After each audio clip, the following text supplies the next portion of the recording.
Hey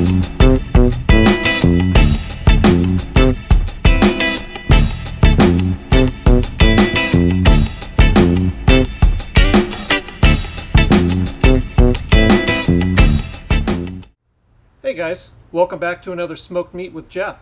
Today I'm going to show you how to make a ginger liqueur, and if you haven't seen some of my cocktail time videos, you have to realize I am a huge fan of ginger. I just love the taste of it, love the spiciness. So today I'm going to show you how to make a ginger liqueur that I use in some of my recipes. And it's got just a few basic ingredients to really make this happen, but it takes about 3 days to make. Most of it's just let it sit, and you just check in every day or so to see how it's going. So let me run down the list of non-food ingredients and food ingredients. All right, so as far as cooking utensils and non-food ingredients, you are going to need some sort of saucepan. You're going to need a very sharp knife. You are going to need a strainer, a nice mesh strainer, some cheesecloth, and you're going to need a coffee filter or two for the last stage of this. And then finally, you're going to need, this is kind of a specialty item, it's a zester. We're going to use this for getting some orange zest for the seeping part of this recipe. You don't absolutely have to have one of these, but it makes your job a lot easier. You can get the zest off of an orange just using a paring knife. It's a lot more work.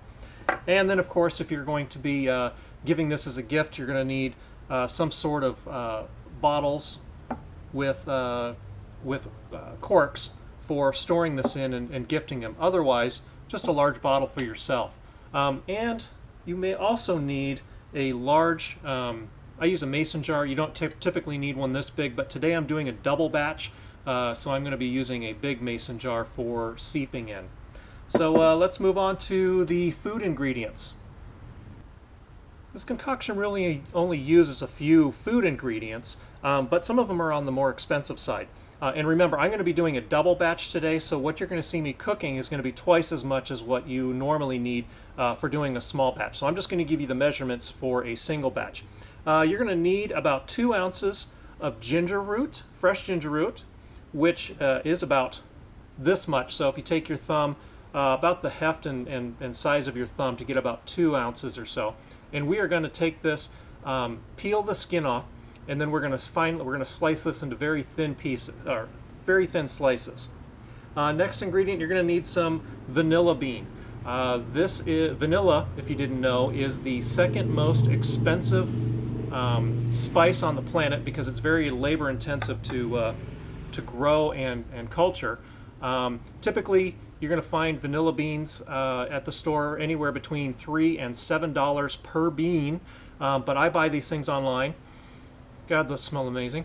I buy these online, and I'll put the link down below in the description for the place that I get them at for about $1 a piece, which is much more affordable. But you're going to need, let's see, you need 1 vanilla bean for today's recipe. And then you're going to need a cup of sugar. And I use raw cane sugar. You're going to need 1.5 cups of water. You're going to need a single orange, and then 1.5 cups of your favorite brandy. And you can use any brandy that you really want with this one. I'm using the VSOP by E&J Superior Reserve Brandy.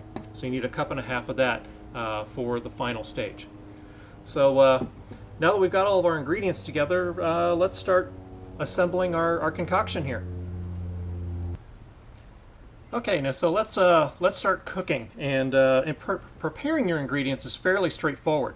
You're going to take your vanilla bean, and you're going to cut it in half lengthwise.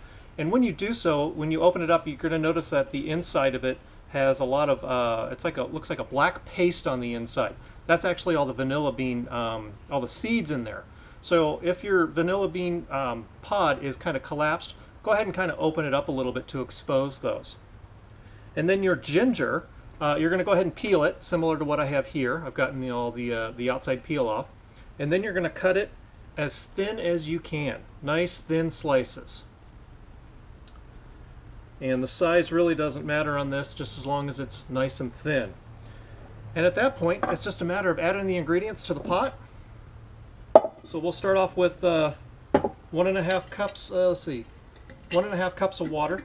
And remember, I'm doing a double batch, so when you see me pouring in a lot of ingredients, remember I'm giving you the actual measurements for a single batch. So we got 1.5 cups of water. We're going to throw in our vanilla bean. Throw in all of our ginger. So 1 vanilla bean and about 2 ounces of ginger. And then we're going to throw in our sugar. And we're going to do 1 cup of sugar. And then you take this to the stove and you just bring it up to a boil and then turn it down to a simmer for about 20-25 minutes until the ginger starts getting soft, and you'll kind of judge it by pulling one out with some tongs and seeing if it's starting to get soft and squishy.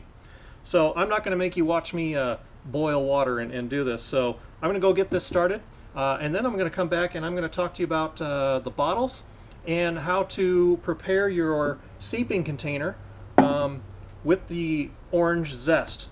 So I'll be back here in just a minute. The syrup is on the stove and bubbling right now. So while we're waiting for that to cook for about 20 minutes to really impart the flavors and soften up that ginger, let's talk about the bottles. When you're done, you're going to want to put this in some sort of airtight container. Finding an old liquor bottle works out well, of course. Wash it out. And if you're going to give this away as a gift to somebody, you can pick up small bottles. This is a 4-ounce bottle. Looks like a little potion bottle. This is also a 4-ounce Boston, and then I have an 8-ounce Boston. And I want to talk to you about the corks. A lot of these things are going to come with this type of cork. If you're going to give this as a gift, stay away from these corks. They don't travel well and they don't last all that long. Get what's called a T cork, which is one of these. Fits nice and secure. It's a form fit, easy to take off, a lot harder to break than these are, and they seal up really well. And you can actually band these things or dip them in wax to really make them fancy if you're doing this as gifts.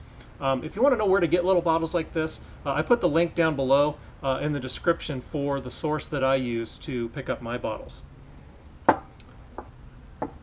So that covers what you want to do with it when it is all said and done.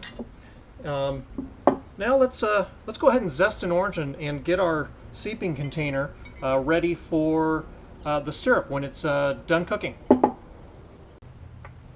Okay, this is where the fun begins. If you have a zester, it'll make your life a lot easier. Otherwise, you're going to be taking an orange peel and using a paring knife to get as thin of slices as you possibly can. This thing works really well with just taking it, pressing it into the orange skin, and then pulling. And you can see we get all these little strings of orange zest. And we're just going to take all of this and pop it into the bottom of our container.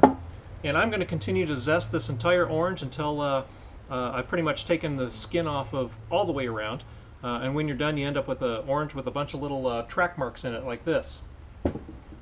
So I'm just going to zest this while we let the sugar or the syrup just percolate on the stove for a little bit. And we're done cooking our ginger liqueur syrup, and time to start the seeping process. So I have got my my orange zest here in the bottom of my seeping container, and I have my syrup here. If you've done this correctly, you're going to notice there's a lot of little black specks floating around in your syrup. That means that you are successful in opening up the vanilla beans and releasing all the little vanilla seeds.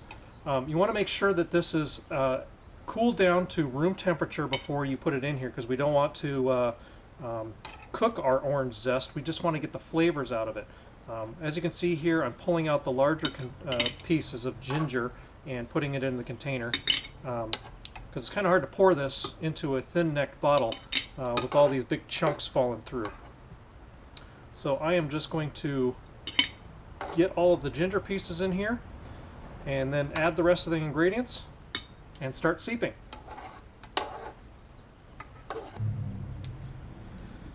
Okay, as you can see, I've got the ginger and vanilla beans and the orange zest in my container, and now it's just a matter of getting our syrup into the container.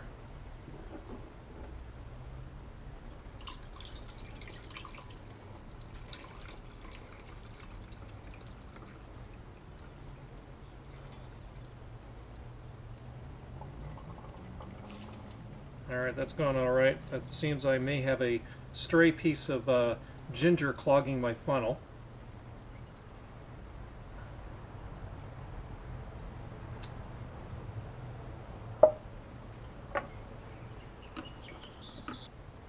And yes, I did. I had a stray piece of ginger clogging my funnel. So I've got the syrup mixture in with all of the hard ingredients. Now it's time to put in our brandy. And remember, I'm doing a double batch, so I got a lot here. But for a single batch, you're going to put in 1.5 cups of brandy. And this works out well because there's a lot of little black specks from the vanilla in the funnel here that I'm washing down with the brandy. And that is all done. Seal it up nice and tight. You want to make sure it's an airtight container. Give it a shake. And then this is going to sit for 2 days, but we're going to check on it tomorrow. Tomorrow at the 1-day mark, we're going to sift through this and we're just going to remove the vanilla beans and then allow the rest of it to seep for another day. So I'll check back in with you tomorrow. So yesterday we got all of our ingredients into the jar, and we are now 24 hours later. So day 2, you can see a nice brown color coming here. So this has had a full day to seep, and at this point we want to go ahead and remove the vanilla beans, which I've already done here, and then we're going to let it seep for another full day. So let's check back in tomorrow. Alright, we are at day 2. This has been seeping for 2 days now. You remember yesterday we came back and we removed the vanilla beans. So now it's just going to be a matter of straining this through. We're going to do our cheesecloth first as the first stage, and then we're going to strain out all the solids, and then we're going to run it through a coffee filter strain session as well. Now the cheesecloth section should go fairly quick, but with this volume of liquid going through a coffee strainer, it could take a couple hours to overnight to do, depending on the type of coffee maker that or coffee filters that you're using. And then it's just a matter of taking what's left over and grabbing your bottles and bottling it up. And I'm going to take care of that, and when we come back, we'll close out this video and enjoy a cocktail. All right, after straining through our cheesecloth and then many hours of waiting for it to filter through a coffee filter, we have our finished ginger liqueur. Got it bottled up here in a couple of different bottles for giving as gifts to family members and friends. And then I took, of course, the leftover supply, and this is for me. And I'm going to go ahead and make a drink with this right now. And if you want to learn how to make a ginger liqueur, Jeff's ginger liqueur cocktail, check out my other YouTube video on how to make something with this this wonderful home-brewed recipe here. So thanks for joining me on Smoked Meat with Jeff. I guess this is cocktail time, or at least the beginning of it. So until next time, have fun on your smoker, and of course making whatever drinks you want to create for keeping you hydrated while you have your smoker going. Until next time.